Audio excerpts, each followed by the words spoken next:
Mr. Hamburg. Here. Alderman Holmquist, Ms. Devenish, and Ms. Posakini are absent. Okay, we've got item number 3, which is approval of the minutes from April 28th. Do we have a motion for approval? So move. Second. A second. And edits, deletions, revisions. Mr. Hamburg. Page 1, approval of minutes. The motion carried. We should add with amendments. And page 5, third paragraph down, help me. Jack Fadness, it's under his, and it says he spoke against it. Maybe he put down against on the form, but when he came up, he wasn't really speaking against it. He had some issues, but didn't come out and say, I'm against this. He actually said I thought he said he supported the restore. But he had some concerns, so. I can reword it. Yeah, I'm not sure he actually spoke against it. At least when he spoke, he didn't say he was against it. But his form, we didn't see his form. His form could have been marked that way. Yeah, there's only 2 options on the form, Oh. for or against, but you're All right. correct. Yeah. Anything else, Mr. Hamburg? That's it for me. That's it? Any other?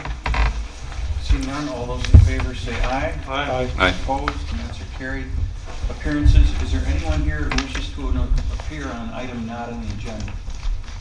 Seeing none, we'll close the appearance section, move on to unfinished business. Public hearing request by the Habitat Restore, represented by Jennifer Wojcik, Habitat Restore of Dane County Director, and Jenny Zizek, commercial real estate for a zoning permit to operate at 4209 Monona Drive.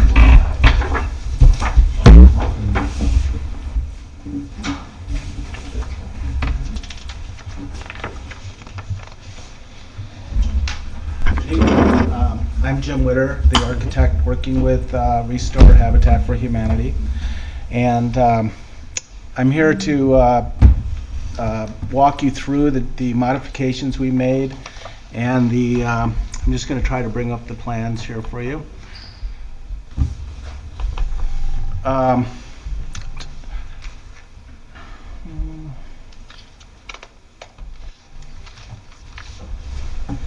That's not it, sorry.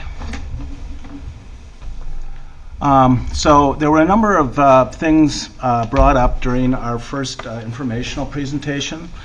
And I guess one of the biggest concerns was the impact of loading activities on the appearance of the north side of the building.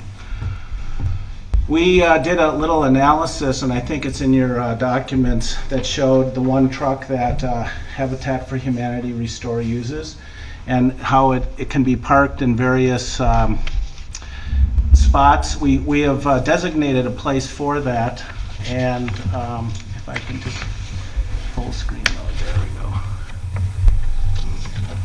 Go through this. I'm just going to go to that right away here, is the truck placement. They're about 20% of the time they will be in a loading and unloading mode, but for the other 80% of their business hours, and then during non-business hours and weekends, the truck will be as shown in the, let's see here, right there.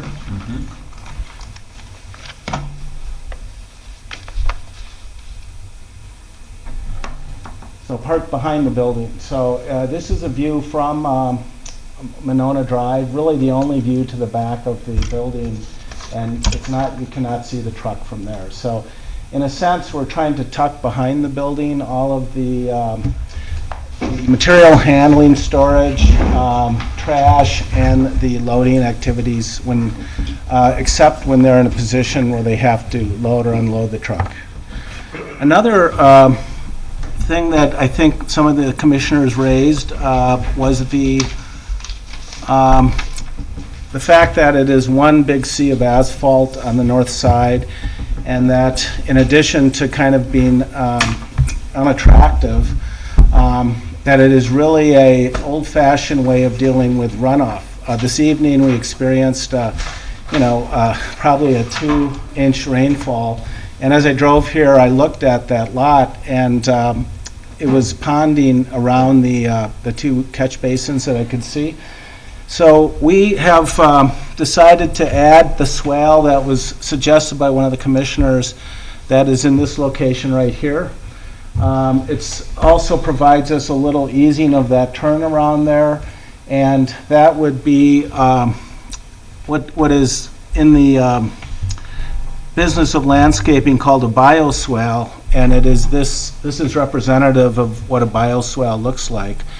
It's a way of reducing stormwater runoff and allows a little bit of pre-treating of the stormwater before it goes into the catch basin. And since that probably goes directly into Lake Monona, it will help to improve water quality.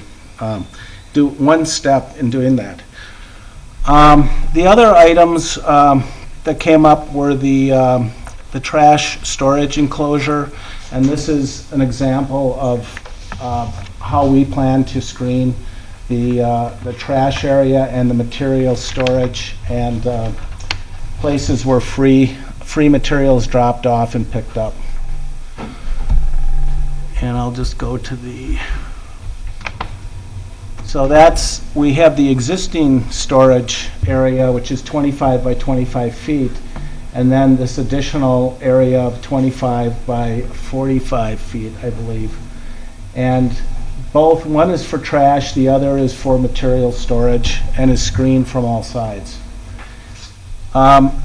Someone else brought up the fact that along the west side of the building here, that it was a bit, there was an existing abandoned loading dock, and a lot of vegetation had grown up, and so part of the plan is to clean that whole area up, remove the metal ramp, and cut the trees down to make it a kind of visible from the street, so the police can look there, and we're going to add a security light in that area, which has a cut-off lens so that it doesn't shine too much into the adjoining neighbor's yard. But we want to have something that can light up that area at night, and that would be also on a motion sensor. So that's the way we are trying to address that kind of vacant side of the building. We're continuing with the infill, and probably the biggest improvement is the front lot. Would be the east side of the building, and that is to break up and remove all the asphalt on that side of the building and put back a garden path, which the Restore people use as a way of selling plants during the year. They have plant sales out there.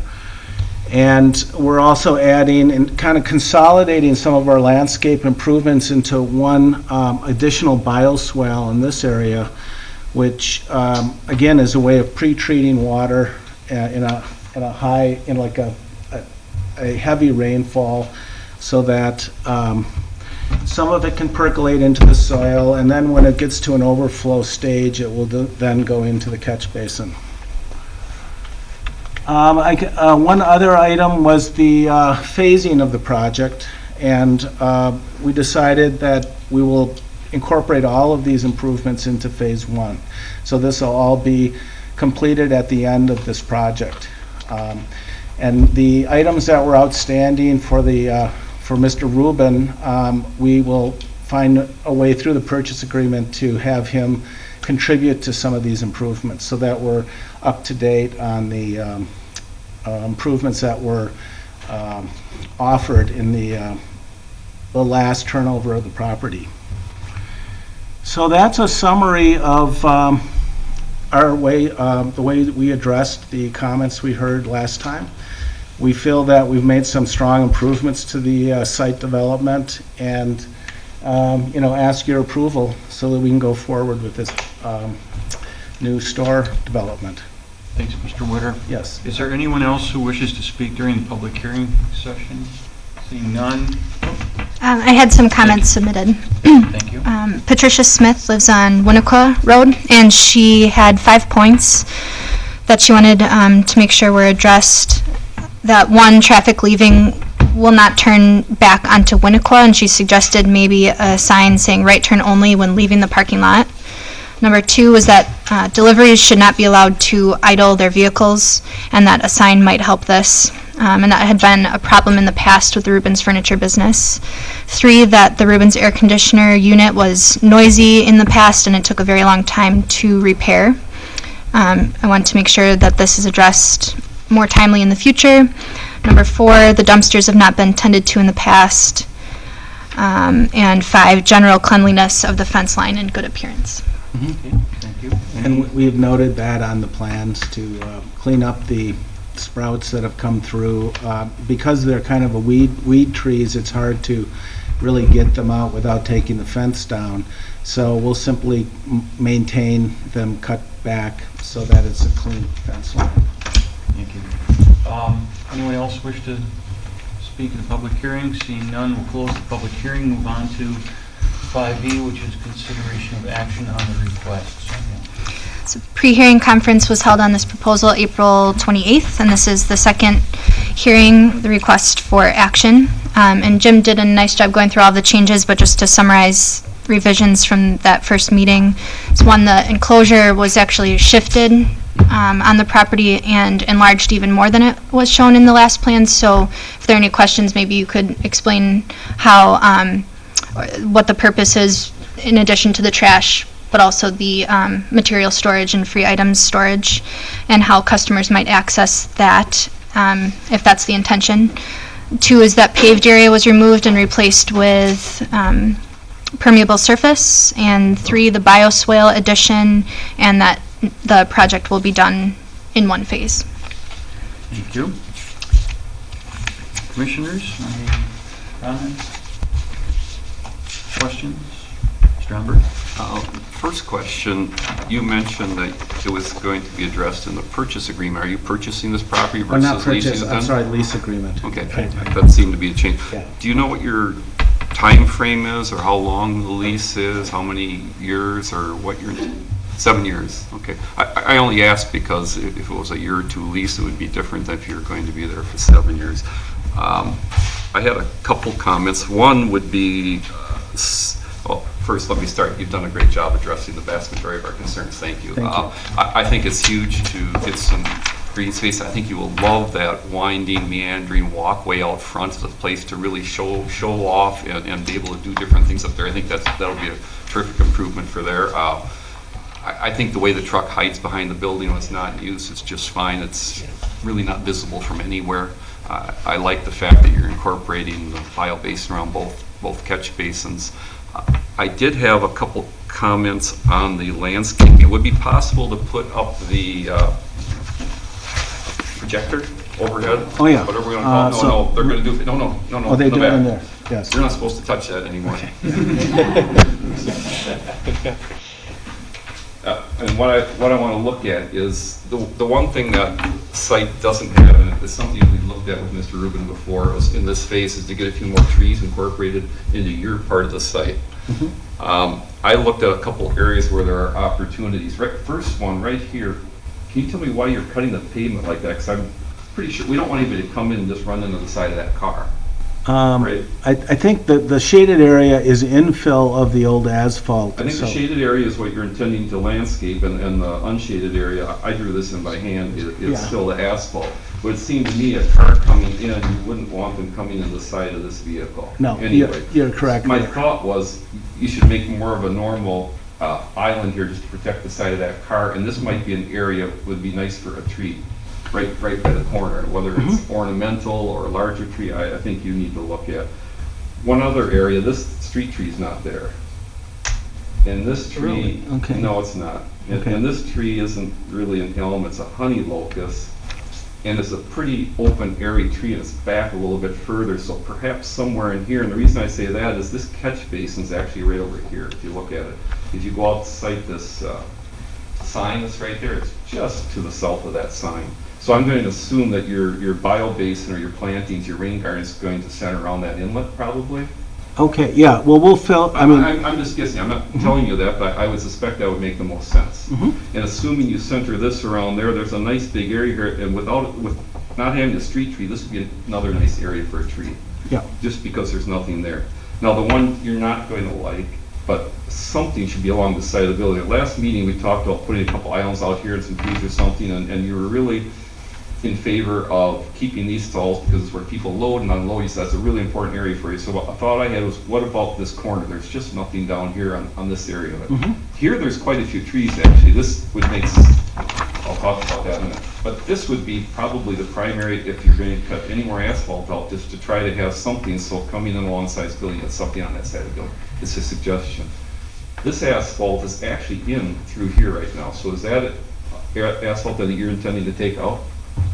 Because the way you're showing it, you have your parking stalls laid out, and it looks like this is all landscape area then. Well, it's actually striping, So and there is a community garden back I see there. that, right, Yeah. and then there's an existing dumpster for the medicine shop building right here. But, so are you intending to take this asphalt out and create some more open space, green space, or? And it is an opportunity. I have not noted it that way. That, again, It looks like it the way it's drawn, it's a little, Okay. it's hard to tell because Yeah. it looks like an asphalt edge coming up through here. Whereas right now, it actually comes back and cuts across there. yeah. Well, you know, the Habitat for Humanity Restore has, you know, we have a budget we need to try to adhere to, and the most important things are to remodel the offices to meet the requirements of the commissioners here, and to the extent that we can fit that budget line item in to improve these remnant spaces, we will do so. I think they're great The suggestions. reason I'm mentioning them is they're relatively inexpensive for the scope of this Yeah. project. They're easy places to do that. This is just a matter of getting rid of some more asphalt.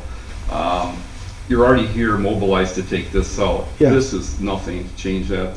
The difference would be pulling out a little bit more asphalt. And I'm not here tonight to tell you which ones you have to do, but I think you have to find a way to get a couple trees into that site. The long-term plan, the phase plan, was to get these trees in here to build a medicine shop, and when this happened, to get some canopy trees in there. Yeah. This area is not a place because there's a maple from the neighbors growing Okay. over, and this Yeah. is totally covered by that maple. You probably have a little problems with that shady in your garden, but I mean, it's a huge maple growing over that fence line. So those Yeah. would be my suggestions. The other one I looked at was right here. If you, sometimes you frame that driveway coming back, the island's in, but there's no tree there. One other thing I noticed was I don't see a location for a bike rack. Something should be noticed somewhere. Yeah, for it would a be bike by rack. the front door. I assume that we just normally have a location or note something, so this would need to be a bike rack at some point in time.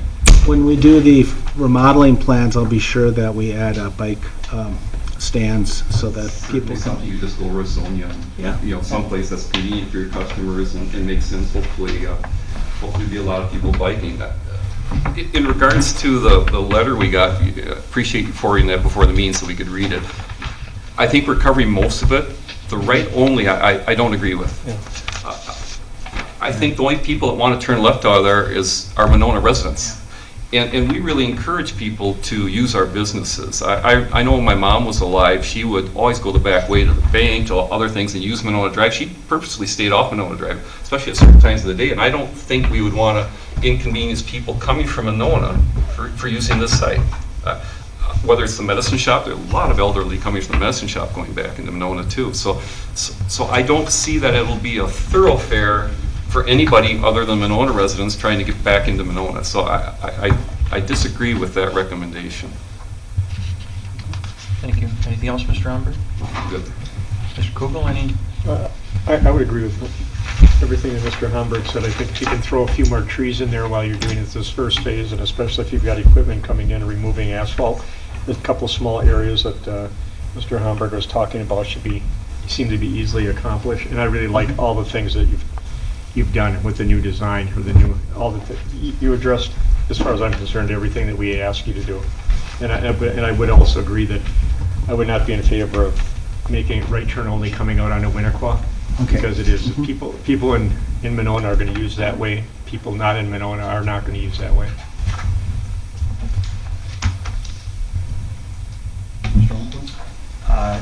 Yeah, I was trying to look through the previous packet to see if it indicated some of the history around the landscaping that was supposed to be done, if it spoke to some more of those details, and I didn't find it quickly in the packet, in the previous packet.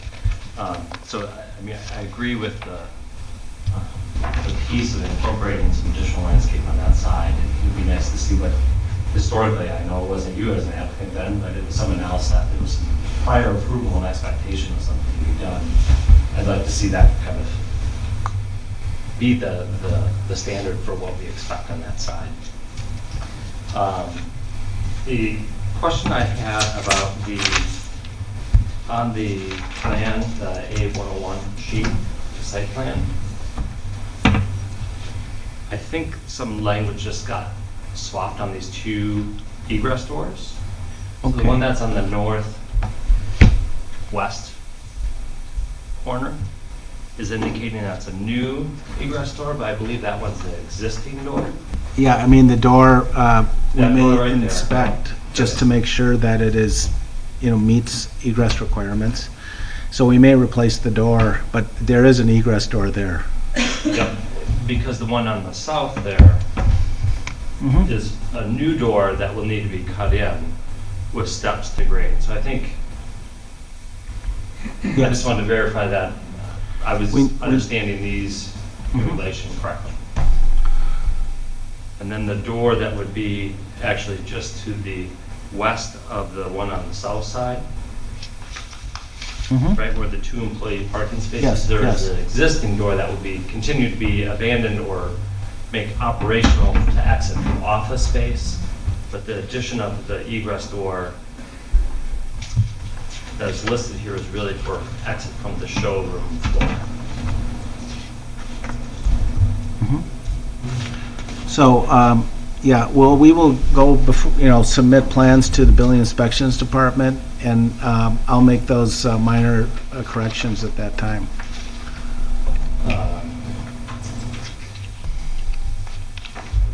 Let me flip through the rest of my notes here.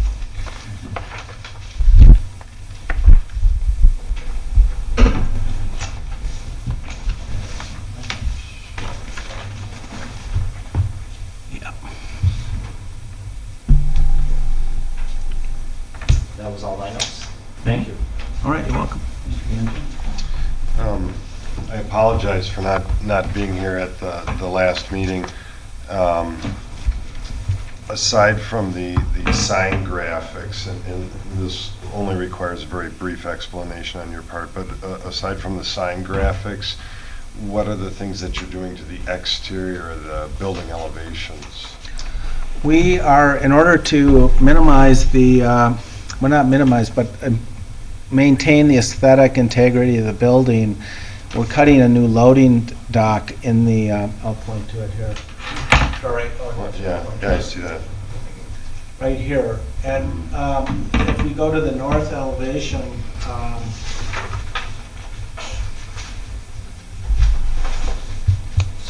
we are extending the existing kind of thin soffit over to kind of tie the two entries together Okay. and stay in kind of the modernist vernacular of the building. Then that will also be a support for the signage from the, would be the southbound traffic on Monona Drive. And this drawing here, which is awfully dark, but that fin is again just a nice way of tying those two entries together. And the, I think we talked about the door. We showed the door, a picture of the door, and the type of door we plan to use, which is this right here. It is a glazed door, much like a storefront, so it doesn't have the, kind of industrial feel to it. So there will be, in the fall and spring, there will be some light coming through it. It'll also help daylighting inside that loading bay. So it's, those are the two improvements to the exterior besides the one egress door that is being cut in. Okay. Thank you. I don't have anything else. Dorfman? I think the new east facade of the building will be a big improvement over what was there before. I agree with the desire or the effort to put in some additional landscaping where it would go relatively easily. I like the idea of the aisle swell. I also would oppose limiting the extra to just right turn. Thank you. I'd like to go back to the email that was put into the minutes from Patty Smith. You mentioned the fence line that you'd be responsible for keeping any undergrowth cleared off. She indicated that the dumpsters have not been tended to in the past. What's the plan to keep people from dumping garbage in there, and how often will pickup speed, that sort of thing? I think Eric might be able to answer. You can come up so that we can, thank you.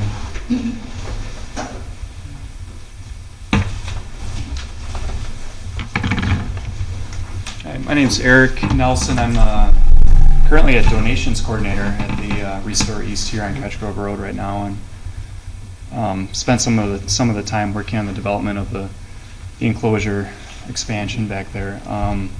Currently, our operations right now, we actually have the dumpster emptied twice a week, and I think we would carry that through, depending on what size, I guess, dumpster that we decide to go with in that space. I mean, we could probably go with a bigger sized container because we have a larger space to put it into.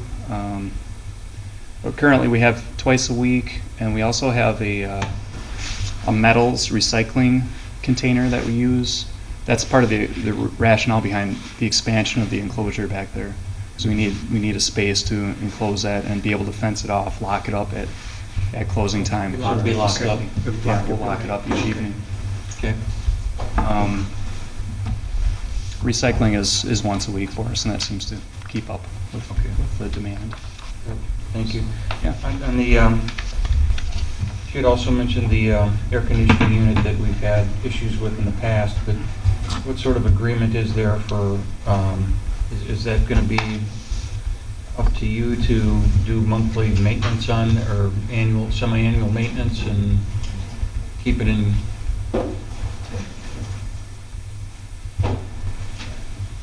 I think Jenny can. I can address that. I'm Jenny Lysak. I'm working on behalf of Habitat and also property owner, so that the HVAC issue will be addressed in the lease agreement. We are, as part of the remodel plan, looking at bringing in some new units potentially, and then there is kind of a shared responsibility within the lease between the tenant and landlord for costs with the HVAC. There are going to be some items addressed, Mr. Homburg. I think the intent of that paragraph wasn't the particular HVAC unit, because it has to be repaired. The intent was, will there be responsive fixes on this property when there's an issue in the future? They use that as an example that went for years trying to get the HVAC fixed because it was so noisy for the neighborhood. I think it was just a general comment that says, are we going to be a little more responsive than we've been in the past with this building? I'm going to, while the public hearing section's closed, Patty's here now, correct? Yeah. And can I ask you a question? Is Mr. Homburg's response correct? That's your intent? Yeah, I mean, they did eventually fix it after probably like 3 or 4 years of not fixing it. But yeah, I guess that was sort of a general comment, hoping that it was a different unit, in fact, because we haven't heard the noise, I guess, in a couple of years. Okay. And hoping that that would be, an ongoing, something that they would be tended to if it had been, the old unit still functioning, that they just kind of repaired. Thank you.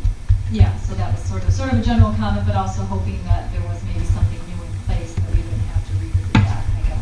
Thank you. Then for deliveries, said that there's been a problem in the past regarding idling trucks, gas fumes, that sort of thing. How often is the vehicle in idle, or would that be?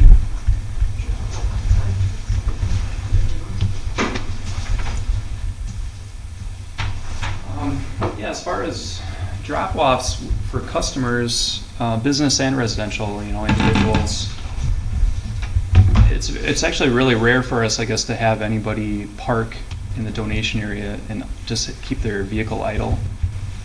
What about your vehicle? Our vehicle always gets shut off, really, because I think oftentimes it takes longer for people to load or unload than it makes sense to keep the vehicle in an idle state. So I don't think we really have a lot of concern about that ourselves. Like we really don't have a vehicle that goes in and out of that dock, I think in the same fashion that maybe the previous tenants had. Okay. When it comes in, it basically just usually is parked and it's done for the day, and it takes an hour or two to unload it, so.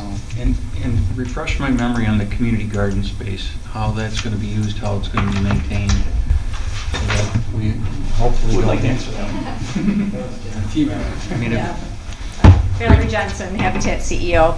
I just talked with Ann Wolf today. She is our green team leader. So currently, it'll be similar to the current location now, but that is an area where they grow plants that are used both for the annual plant sale, which will be up front, but also we use those plants at our 15 or 16 homes around the county. So it's all sorts of plants are grown there. it will be something under your management, so if it's not a third party using it, where if they don't take care of it, it becomes a weed bed and eyesore, you're going to make sure it's very... Ann Wolf, I'll give you her cell phone number. All right, sounds good. Okay, thank you. Other than that, I don't have any other questions. Any other comments, or is there a motion? Mr. Stromberg? I'll move approval with the 6 conditions recommended by staff. Condition 7, that they institute a policy to control idling vehicles on the site. Condition 8, that they submit revised landscape plans to be approved by staff. And condition 9, they show a location for a bike rack that's approved by staff. Second?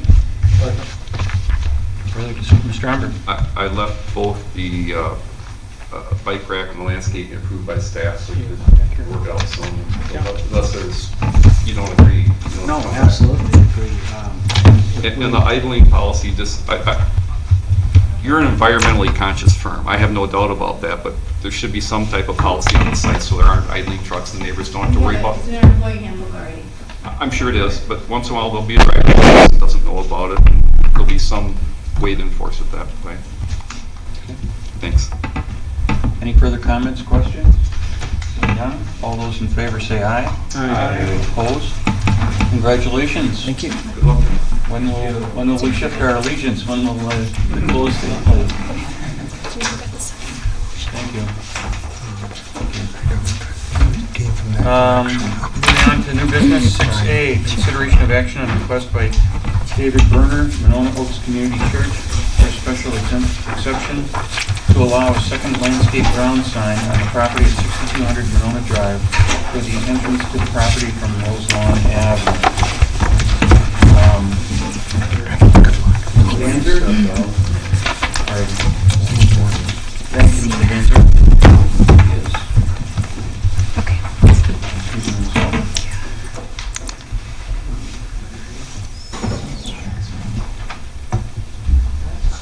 David, you want to come and share your request with us, please?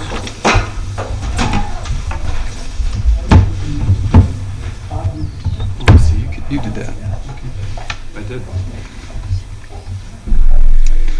Hey, Dennis. Hey, David. Well, I'm here representing Monona Oaks Community Church. I'm helping the leadership facilitate this process, and we have been going through a planning, visioning. One of our goals is to improve our signage on our campus. So this is part of that. The reason we're here tonight is that the code requires an exception for a second ground sign. As you know, there's a ground sign on Monona Drive, and we're somewhat unique in that our campus has 2 distinct access points off of Monona Drive and Rose Lawn. So we have a second ground sign here we're requesting your approval of. This sign is would be built by Openwood Studios, so you know that it would be of a professional quality. And the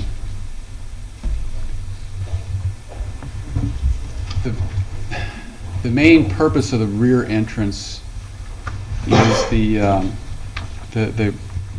ground level of the building is our education wing, and we have a fellowship hall there with kitchen facilities, the nursery, and there are a lot of activities with the various programs and the school or the classical academy that rents that space.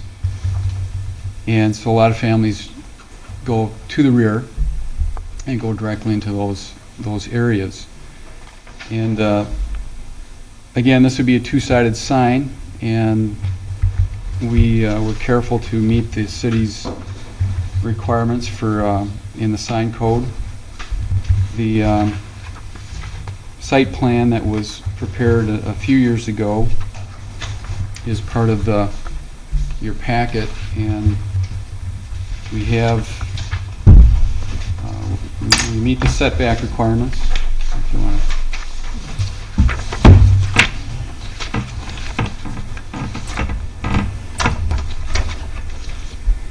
Okay. Here's the sign. Here's Roselawn. Here's the sign. We have, I guess we have 16 square feet for landscape space, and we wanted to have landscaping on both sides of the sign and vegetation that's underneath that doesn't obstruct the sign, obviously. So we've detailed that for you. Our plan, with your approval, would be to clear the site this year and then put the sign up next year. And yeah, we would have it lighted as well with the Hinckley lights. And our folks in the church that are able to do that would bring a line from the building out there for power. And we understand we'd have to get permits for that, and we would get permits before we do all of this. Okay. Any questions? We'll see. Thank you. Sonia, you want to? Sure. Plan Commission is required to review all ground signs and also all requests for special exceptions. The code states that one off-building sign is allowed per site. So this is a request for an exception from that requirement, and staff's recommendation is for approval as outlined in the staff report. So basically, the sign fits the guidelines. It's just a matter of will be allowed to. Okay. Correct. Yep. Thank you. Commission members? Mr. Humbert? Well, I think the sign is just fine there. I think we have a lot of businesses that are on corners. In that example, we do not allow two landscape ground signs. So a recommendation would be in the finding of fact, it's to say it has two distinct entrances from non-connected streets. Because I think that's a big distinction here. Otherwise, I can see a lot of corner properties wanting to put a landscape ground sign on both of them. I think it's a good-looking sign. I think it's totally appropriate. I know you have a school in that lower level. You need some identification there. The only other thing I would add is on your first condition, if the glare from the sign becomes a distraction to drivers on Roselawn, blah, blah, blah. I think perhaps we should add a distraction to drivers and residents on Roselawn Avenue. The reason being is we did have another church that wanted a lit sign. They were going to light it internally, which became quite a beacon, and it was a little distracting. The neighbors came and really didn't like that. Now, you're actually shining a light on it, so it'll be a lot less of an annoyance to the neighbors. But for example, it was really, really bright, and somebody right across the road said, I just can't even sleep or concentrate. We might want to just tone it down a little bit. Okay. That'd be the purpose of that, only because there's residents right across, and we've had that issue with them in the past. Thank you. Anyone else? I agree. I think a second sign in this particular case is justified. Is there a motion? Move I it. move approval Go ahead. with the changes that Okay. Chris. So condition one, we change different, Finding the fact and yeah, the condition. and then add residents on condition one. Okay. I'll second it. All right, second. Is there any further discussion? I just add, I think this is a great addition to your campus, and it's needed on that backside. You're fronted on two streets. I don't see an issue at all with this. It's really a nice sign. Sounds good. All those in favor say aye. Aye. Opposed? Thank you. Thank you, David. Have a good evening. You too.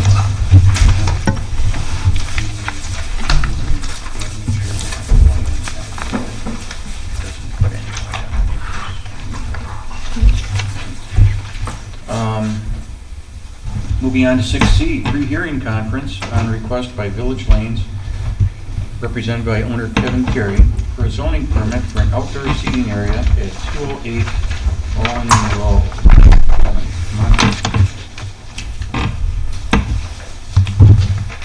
Well, good evening, everyone. How are we? I'm back. Let me just very briefly go through kind of the scope of what we're trying to do, and then I did go through what staff put together. I got you some clarification on some of those things as well, okay? So just to start out with, and this thing works. This is the way you Actually, did I say public hearing or pre-hearing? I don't know what you said. Okay, we're at the public hearing stage. I'm sorry. Go ahead, Kevin. Is that okay? Yeah, I'm just Okay. covering my... Just to kind of give you an idea as far as the parking lot and the whole lot itself, how much area we're talking about here. Again, I'll go a little bit more into that. It's going to actually have an entrance inside and outside. It'll be a temporary fence, and we'll go through that in a minute. But just kind of give you an idea of, I guess, the scope of the size that we're talking about here. To go a little bit more into that,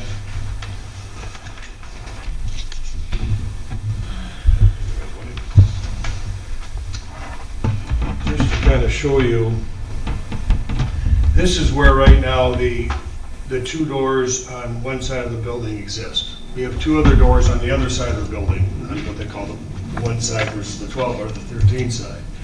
The plan is to put a temporary fence in there so customers can come in and out, either with their food or drink, and not having to go outside the area, if you will. Again, it'd be a temporary fence. I'll talk about that in a second.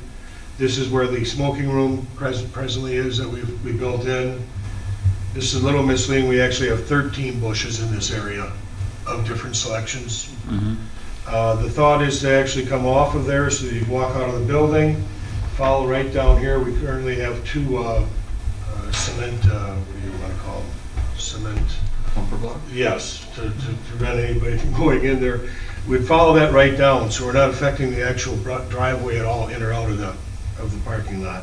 But then it'd come down here, and then it'd actually connect to the building here. We do have a very large pine tree that I don't think is going to be an issue right now. Actually, it's going to provide some nice shade. And then at this point, I'm just looking at doing 6 different tables in there. We may expand it if things go well up to the 40 required, or the 40 limit I think you have in the policy, if I understand.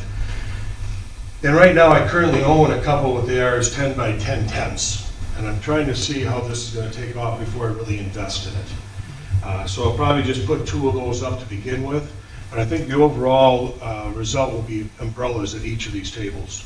Then umbrellas will be stuck in there, and then those will be removed to give more area. But again, I'd like to create a little revenue before I go and do that expense at this point. I think in your packet, just the kind of furniture I'm looking at is just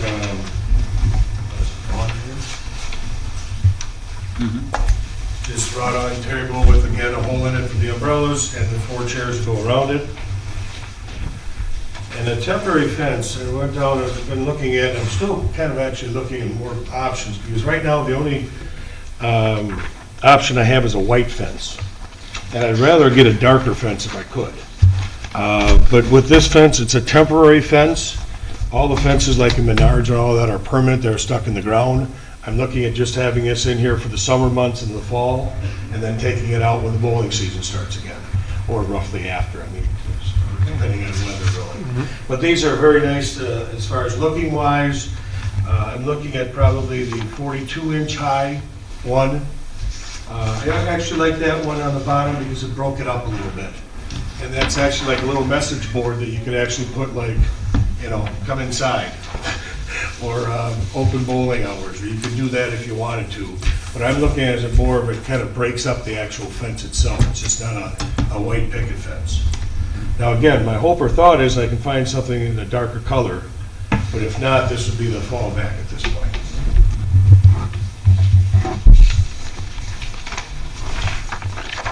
That kind of goes through that, and that what I mentioned, I don't even have that here. I thought I did. I think it's in your packet, that 10 by 10 tent I have right now, a couple of them. I think it's in your packet.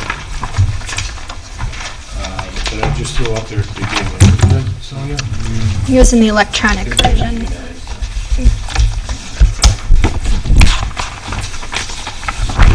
I mean, we already own those, so we got them over at Badger Bowl, they're just sitting around. It's one of those standard 10 by 10 fence. Again, not real good for wind, so we obviously wouldn't put it up there, but I mean, just for shade.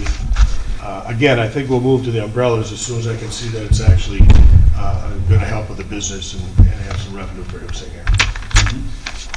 So that's kind of the overall scope of it.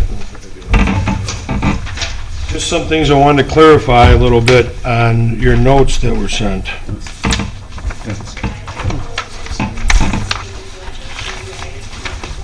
On the permit policy analysis statement, it does indicate it's a white fence. Again, I very well could be using the white fence. I'd like to have a darker one if I could, really just for cleanliness, or I should say, so it doesn't get dirty. But this one I'm looking at is really easy to clean up, which is nice.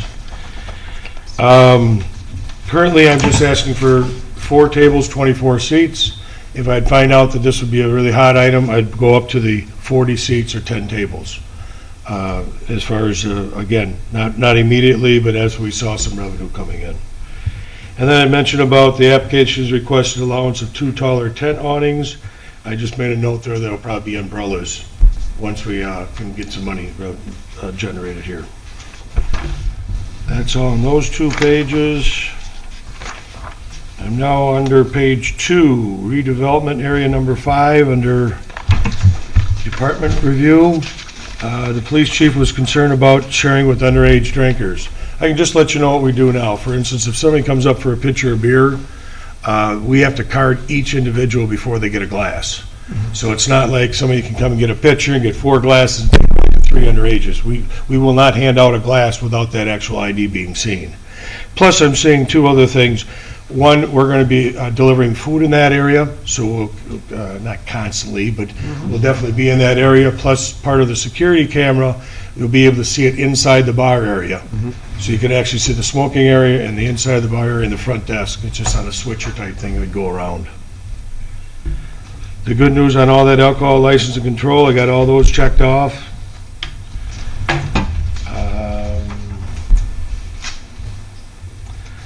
On page 3, you talk about, does the fence extend all the way to the building entrance? It does. And again, it's going to be a temporary fence. So if for some reason we would need to use that entrance, it literally would take 5 minutes to take that little section out, because it is temporary in nature. Hours of operation. It is presently 3 o'clock to 9 o'clock Monday through Saturday. We're presently closed on Sundays. We do open Sundays the second week in August, and that opens at 11 o'clock in the morning. So that would be 11 o'clock to 9 o'clock on Sundays. And Saturdays, when we open up on Sundays, we open up at 9 o'clock in the morning. So rather than 3 to 6, that would be 9, or 3 to 9, that'd be 9 to 9. I really don't see using it much before noon. The other thing, I didn't know if you want to put it in here, but I do have a special needs group that comes bowling like 3 times a month. And typically after they're done bowling, and it's usually early in the day, like at 10 o'clock in the morning, they'll either have pizza or they'll have cake or something. It'd be nice if I could have them out in this area as well, just so that instead of the building, they'd be outside in a nice area. But that's like 3 times a month. It's not weekly or anything. Okay. Landscaping, as I mentioned, I already currently have 13 bushes of variety in that area. And a nice big pine tree as well. And that's all that I have. Any questions, comments, or concerns? Well, we'll get to that, but let's see, anything else, Carolyn, did you want? Did you fill out a form for us? Why don't you come up, introduce yourself, name and address, and then when you're done, you can fill one out. Just so we got it for the record. Please. Carolyn Paw, KAU, 703 Moigera Road in Monona. And I'm here because my brother and I own the 2 buildings on Anthony, which is right behind his building. Not the 3 small 8s, but the 2 nice ones on the other end. No, to the council. So anyhow, which we'd like to see change, but you know, that's aside. I'm here because last time he was here, I was here too. And we did not think it was about the volleyball thing. And we didn't think that was a good use considering the density of the residents in that area. And we were glad to see that you guys agreed with us on that. And so I did decide, my brother and I have been talking about this a lot. And of course, you know, two people, two opinions. And so I'll tell you our concerns are for the noise and, you know, but I believe the city has a good handle on noise, and that I'm sure there are things in place that take care of noise, and we just want to make sure that that's addressed as we talk about this. So I think those are just some concerns that we would have. The hours of operation, you know, we got you know, we like 9 o'clock ending. That's, you know, good. I think, you know, we've got to be a little careful in the morning when it starts, but let you guys hack that out. But I just want to say that that's I don't like Sundays, but that's just me. So, the other thing is, you know, I guess I'm a little concerned. My brother had some concerns about, even he said, it's funny you'd mention, well, if we give them 4, there'll be 40 tables before you know it, if it works. So I guess there is some concern about the increasing noise level. How far does it go? What are the statutes? Are there rules about that? So I guess I would want to know that and get some clarification about how far you'd be willing to go in something like this in a residential neighborhood. Those are our concerns. I think that our feeling also is, you know, we've also make a living in Monona, and we know you make a living, and we know you've been a good neighbor to us, so you always pick up your trash, and we're pleased with that. So all these years we've, as you know, felt good about that. And we want you to be able to make a living, and we know what you're trying to do is find an income for summer. And I don't think we necessarily object to that. I think we, you know, as long as it's kept within the bounds of the city's laws about noise in such a densely, mostly aged neighborhood, I think that that's our big concern here, and that therefore we can take care of our clients. So I think that's what we're looking at. This is your building. Yes, this is the one, and then the one on the other one. That's correct. So we're actually in the second half and in the back. And so for us, it doesn't seem really like it's going to be a problem. The other thing you didn't talk about was the radio. So there was we wanted to just clarify that it was an unamplified music environment. What does that mean? What is the decibel level that one allows in that kind of residential density? So I think that was the other question we had, was to have you guys make sure you answer that, and that, you know, that falls into this conversation. But if these things, if you guys are comfortable with that, and our big concern is it doesn't keep getting bigger in that area. But as it is asked for tonight, I'd like to see you give it a try and make a little money. So that's how we feel about it. Thanks, Carolyn. Anyone else wish to speak on this matter? Seeing none, we'll close the public hearing section, move on to the pre-hearing conference on the request. Sonia, and this will have to go before license review board, right? Yes. So I'll touch on that. So some of the issues that were brought up about service and all that, we don't have to concern ourselves with. So. I attached or included in your packets a copy of the recently approved ordinance permitting the outdoor consumption of alcohol that was approved by the License Review Committee and City Council, and it defines patio permits and beer garden permits. And I highlighted the sections that are applicable to patio permits, and it does have some of those limitations that you were talking about. The area may not have any greater than 40 seating for 40 persons, so that's your maximum limit is 40 seats. And then noise control is outlined in the operational use performance standards in the zoning code, which are 55 decibels and 65 decibels depending on the time of day. So I have that information as well. Kevin Carey in Village Lanes was here last year requesting approval of the outdoor recreational area, which was much larger, the volleyball area, horseshoes, outdoor drinking, and tall fences, and there was a lot of opposition from the residential neighbors surrounding the bowling alley, and the Plan Commission denied that request based on inconsistency with the uses and not being able to meet the performance standards of the zoning code. So I put that as the first consideration in the staff report, is the proposed use consistent with the surrounding residential and retail uses, and also for the Plan Commission to consider the design of the fencing, the tables, tents, landscaping, will there be any additional planters required, and also to consider the operation of the facility, hours of operation, noise, music, lighting, cleanup, and takedown of furniture. Thank you. Anything else? Commission members? Mr. Gans? And noting staff's recommendation under landscaping for some additional planters on the outside of the fencing. And I think that you might be doing yourself a good service by incorporating that. Aesthetically, from the outside, it does break up the asphalt like it's mentioned here, but I think it might make the seating environment a little more enjoyable if there is some foliage along the exterior of the temporary fence. Can I respond at this point, or no? Right now, at the pre-hearing conference, we're just giving feedback. Okay. You can take it back and Well, the only ignore concern- it all, or you yeah, can the only accept it. concern But is the actual driveway right there. itself, it'd be on the other side of the fence, that really kind of shortens the amount of the area a car can go by. Maybe I can do something inside, but outside would be a little tough to do it. I think that's all I was going to tell. But yeah, going forward, we'll just give our comments. And you Okay, can, great, thank you.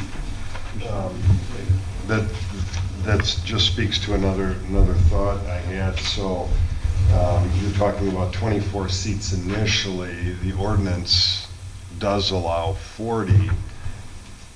Do you anticipate expanding that, or is that something you're expanding when we're not aware of it? That would be this year type thing, because I gotta see how it goes. You know, I mean, 24 should be enough, I would think.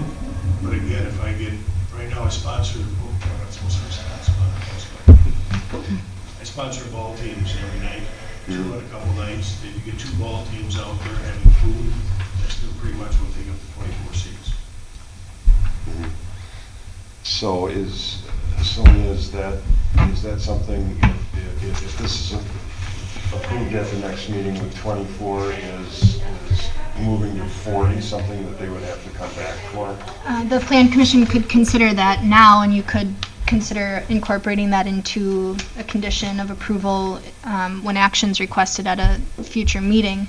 But for the purposes of the License Review Committee, they do allow up to 40, but the Plan Commission could still limit that to a number less than that if that meant making it compatible with the performance standards in the zoning code or with the residential uses that are adjacent to it. So that's some discretion that the Plan Commission has and how you want to address that. Okay. The other thought, and truly I'm speaking to the potential success or hope success that you have with this. Those temporary tents you illustrated are eyesores at best, and I would encourage you to make the investment of table umbrellas right away. So in the event this is passed, you roll it out and you try to make a statement, an aesthetic statement and a quality statement right away, as opposed to giving it some sense of fenced-in overflow from the inside. So, just my thoughts. thank you. Marshall, any comments? No, I don't have any comments. I think the basic proposal is a reasonable one. Mm-hmm. It's a great one. I would agree. I think the layout, the location of it addresses some of the concerns that were here prior. So I like the location choice of it. I would agree with what Commissioner Ganser just talked about, this idea of doing it right from the start. I would fear for something to be kind of stumbled out there and not successful for you, as well as not successful for us as a community. So it speaks to doing it right with the materials, but then also speaks to the issue regarding the landscaping and how to make it a very inviting space to be when you're in it, as well as inviting space when you're driving by that wants people to stop there.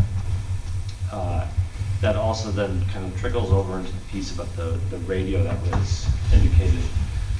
And how it was indicated that to provide some atmosphere, to be thoughtful about how that would play out. I would want to hear a little bit more about the details. Is this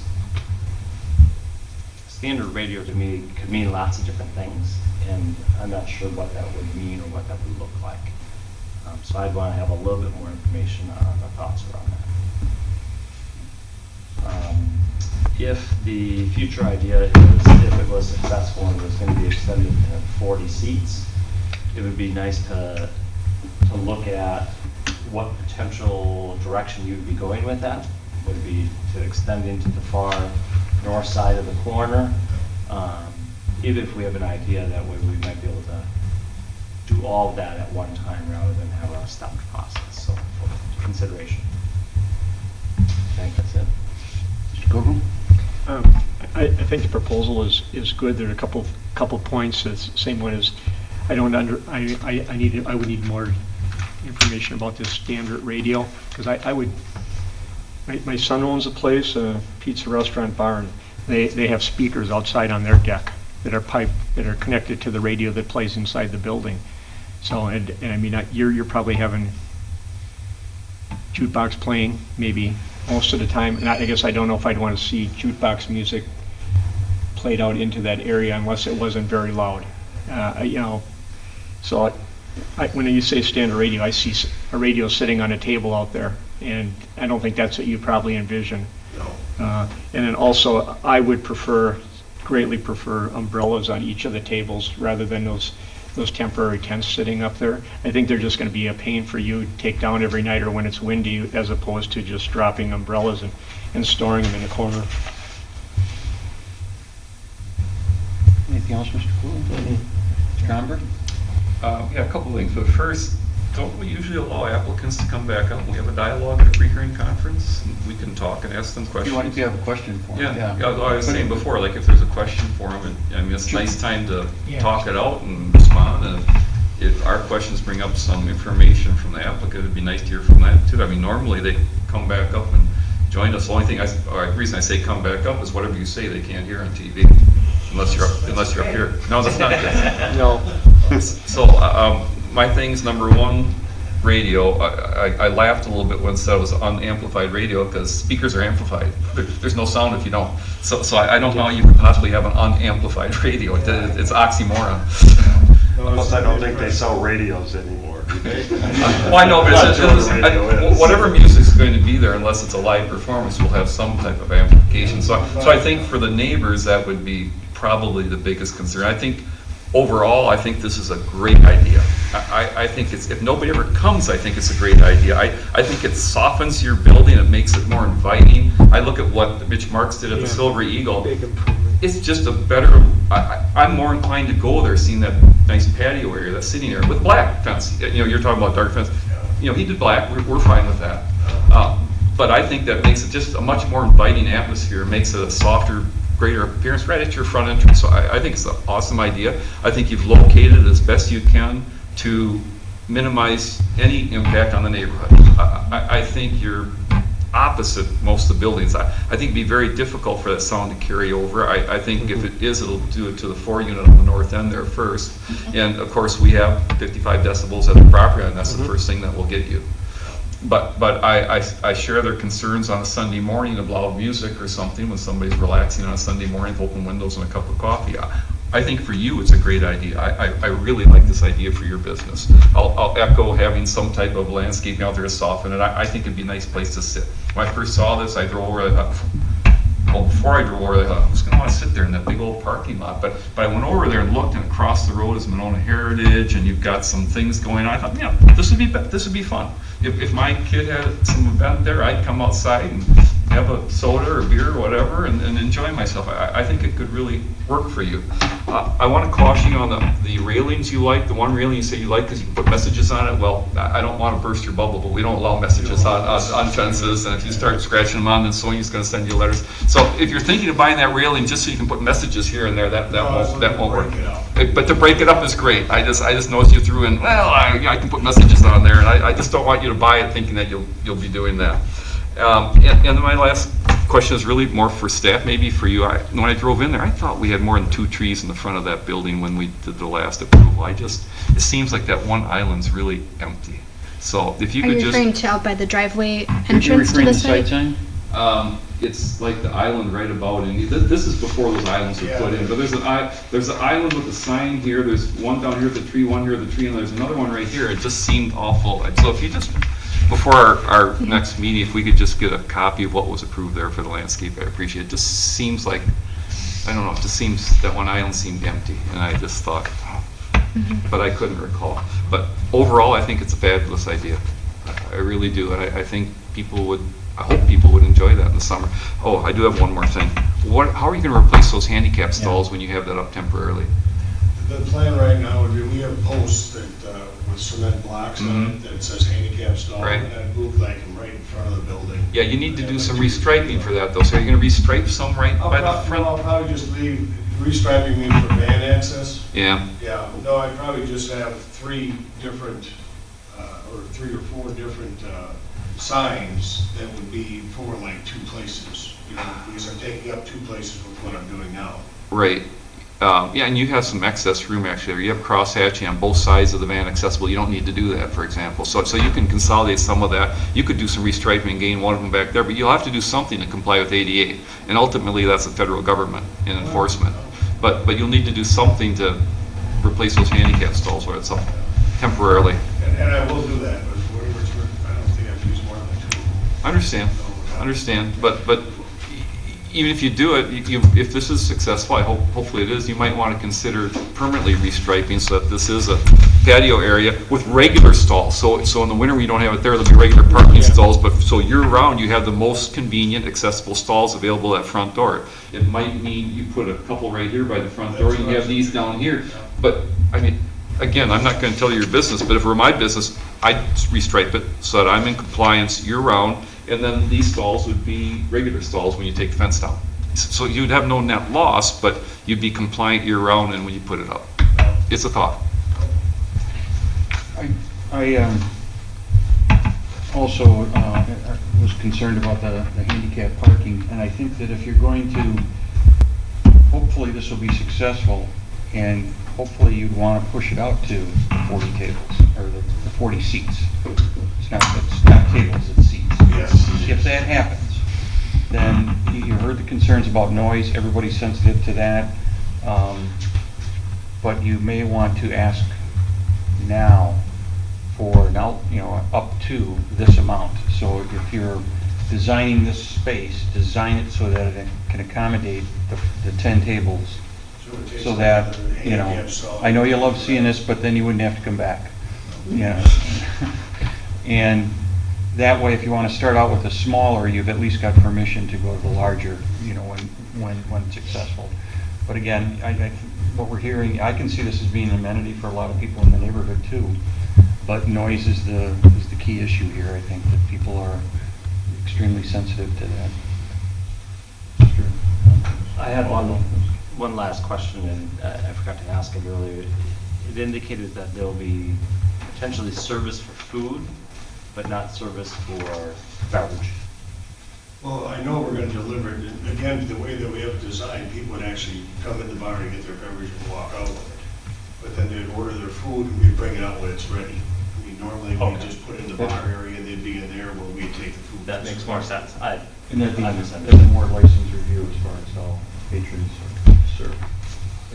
I misunderstood. I thought food was being ordered and delivered out there and only separating beverage. So this clarity helps that people are still ordering everything else inside. Yes. It's just being delivered to their table, which happens to be outside. Correct. Okay. Any further questions? Anything you wanted to receive No, I think information what on? you give me is some things to just kind of clarify. problem with that at all.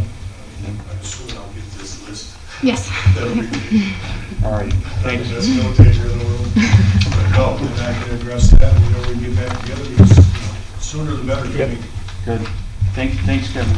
Thank you. All right, we'll close the pre-hearing conference, move on to miscellaneous business review of comprehensive plan survey and land use development zoning. Okay, so first off, I didn't get the survey done.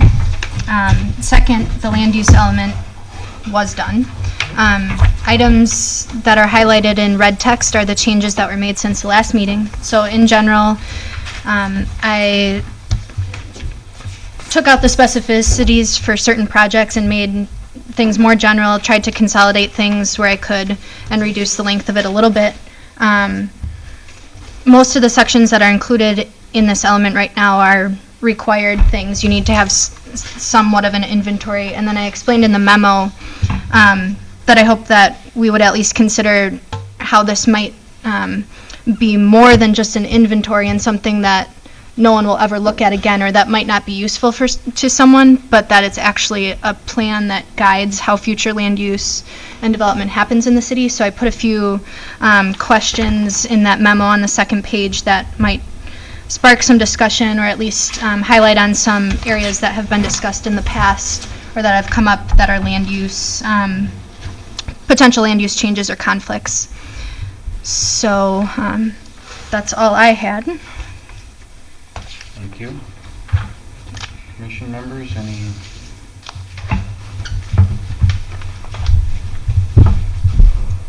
I had on page 8.3, I'll just go through a couple of my notes. Large tract of land at the former Chief Auto Parts site. I mean, is it typical that we would be so specific to call out individual locations? I don't think it needs to be, and if that's still at the level of specificity that we want to stay away from, we can take that out. With such limited availability of land in Monona, most cities don't have only a handful of parcels. Right. You wouldn't do it in a different type of situation. But to the chair's point, it does date the document. Mm-hmm.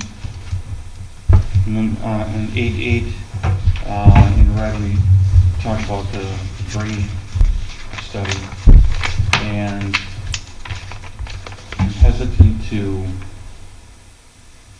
reference that because I don't know that I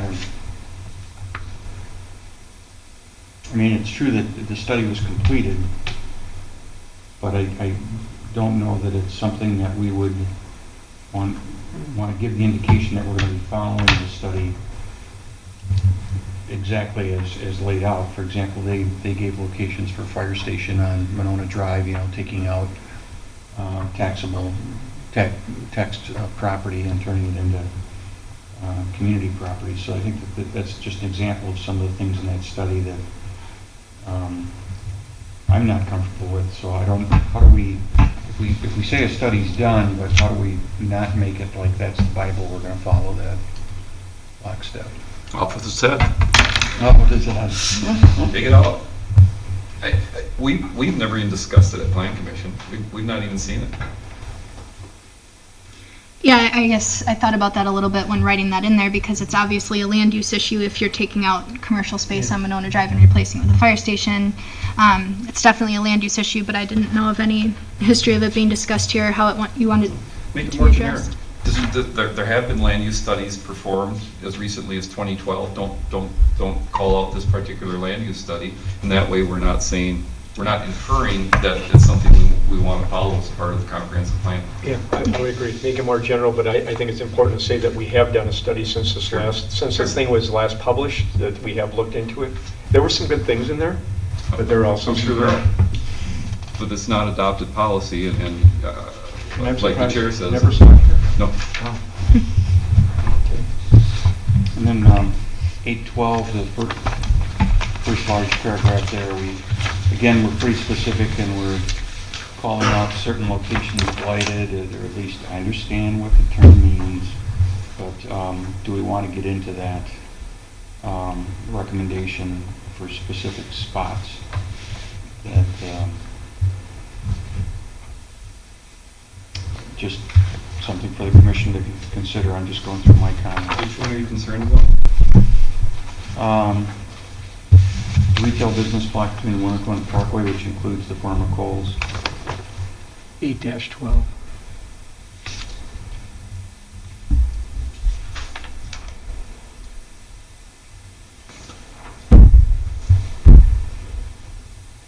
Can we just strike between the comments? Winnequa Road and Parkway Drive is designated blighted and has redevelopment potential. There's no reason of indicating the building. Mm-hmm. Correct. Thank you. Okay.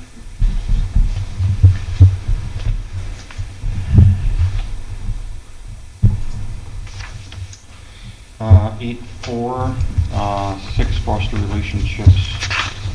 Where do we, maybe, do we reference anything? I'm looking at Y. Should we also include sustainability committee in there, or would that be an appropriate place to reference that?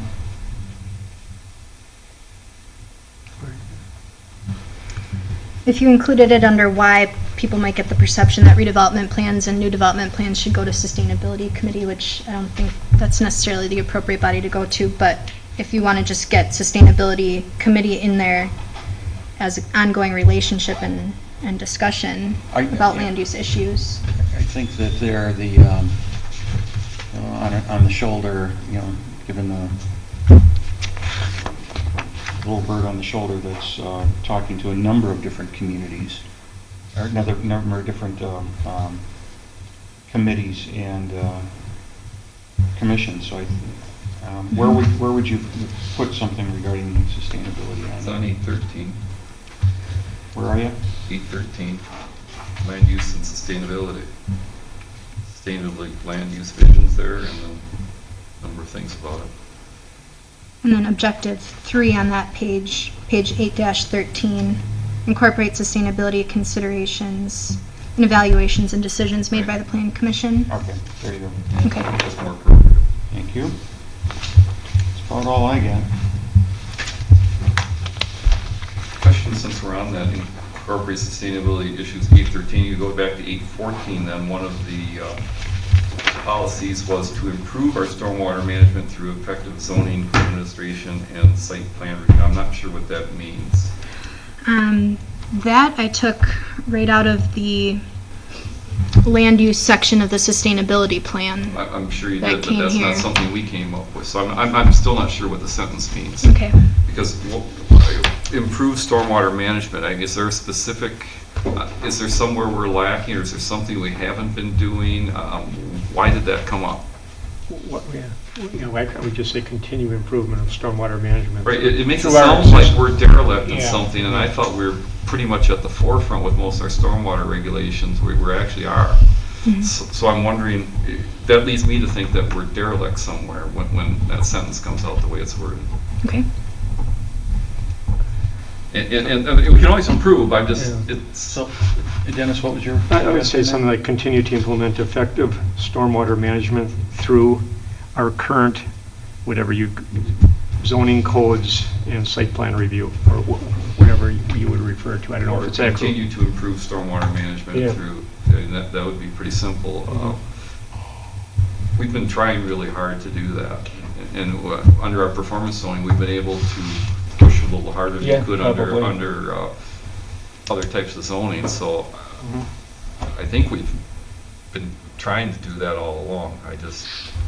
The sentence felt to me like we hadn't. Okay. How about maintain high standards of stormwater management through effective zoning? There you go. Perfect. Wordsmiths. Yeah. Getting heard. Anything else, Mr. Amberg, or No. anybody else have any other? Thank you for your... I would just add, this is very good. I mean, I look at the changes in red, and I mean, a very good effort put forward on this. I agree, there's a lot of things that were added in red in there. They're really good, hit the point, and I appreciate it. It's easy to follow because you did have it all highlighted. Is the sustainability The City of Monona Sustainability Plan 2014, is that a final document? It's in its draft stage. I'm not sure exactly what the draft means, though. Maybe. Yeah, so the first, it wasn't a phase, it's, Will it be finalized before there was this a is? plan that was finalized by council, but it did not have all the secondary pieces of measurements.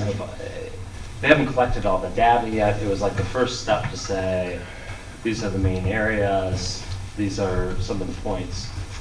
Council gave approval of that to go on to the second step, which would be collecting some of the data. Oh, so the plan is like in a bigger picture They document. Well, they wanted to, correct me if I'm wrong, Yeah. but identify measurable goals that they were going to, and that still needs to be done.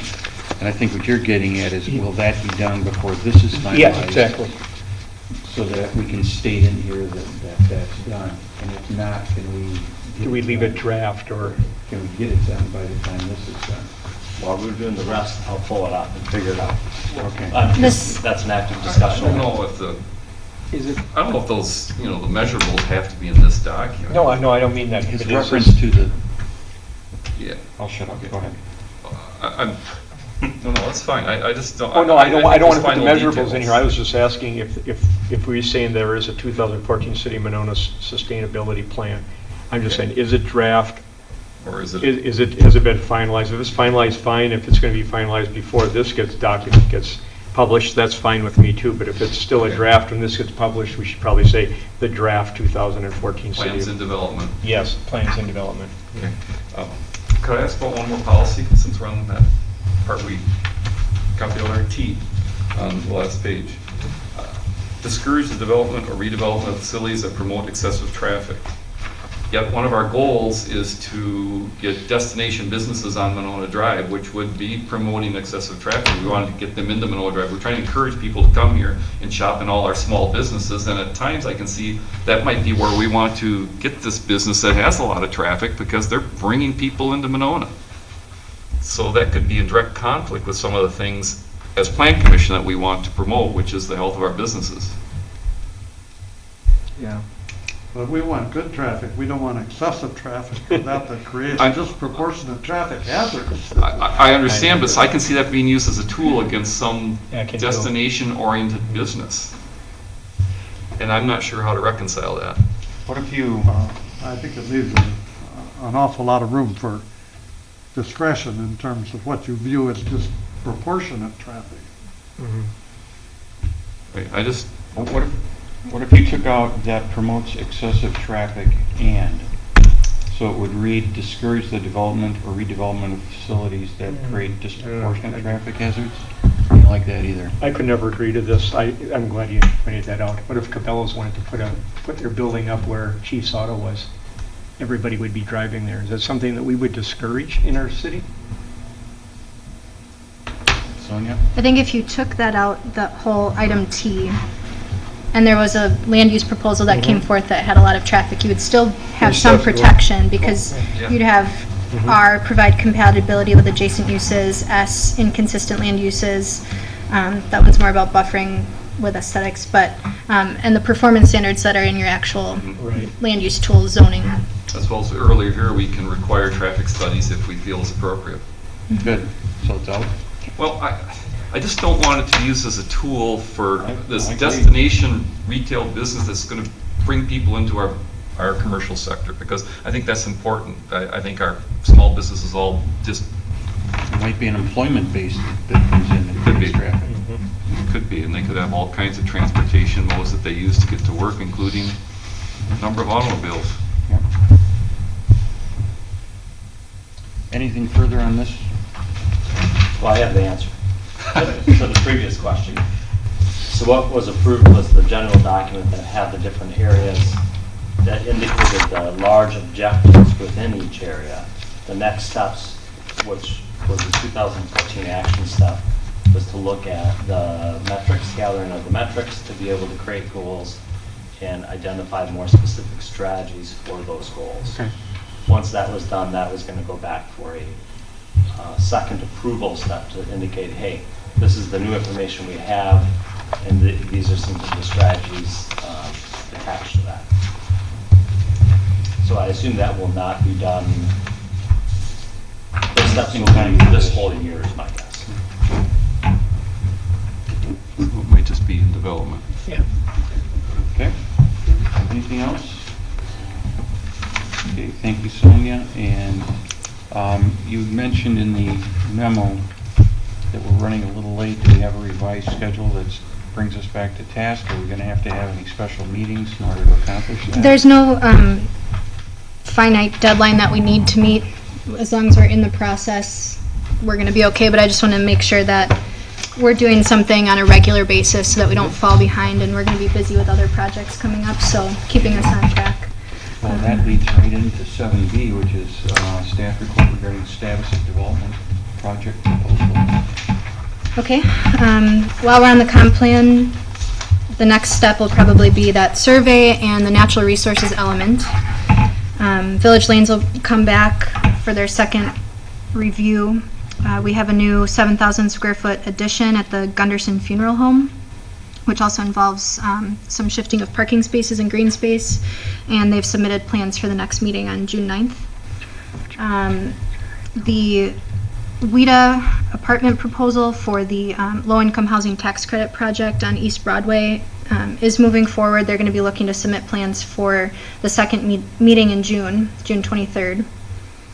Joe Klinzing owns the Sheer Bliss building, stopped in today, and he'll be moving forward with his facade improvement project, but not in the next couple of months. Later summer, he's going to move forward with that. It was reviewed, 6 months ago by the Plan Commission. Groundbreaking was held for Tresta on the water. I also left a couple of handouts by each of your spots just to show you some pictures of A La Crate Vintage Rentals. They made quite the transformation of that old industrial building on Mangrove. So some before and after shots there. And we also held a pre-proposal conference for the waterfront redevelopment where we sort of held an informational session and presentation for interested development groups. And if you're interested in seeing that presentation or the list of groups that were in attendance, it's posted on the website. Thank you. And who's the restaurateur that's going to be? Tim Thompson is the restaurateur. He owns 3 other locations. One is the Free House Pub in Middleton. One is the Flying Hound in Fitchburg and the Library Bar on the UW campus. And this is for the restaurant that's in the Tresta development. And the one in Middleton's the old Stan House? No. It's out in the Downtown. It's downtown? Yeah. Thanks. Okay. 7C, request for information concerning development projects for staff. Comments, questions? Seeing none? Move adjournment.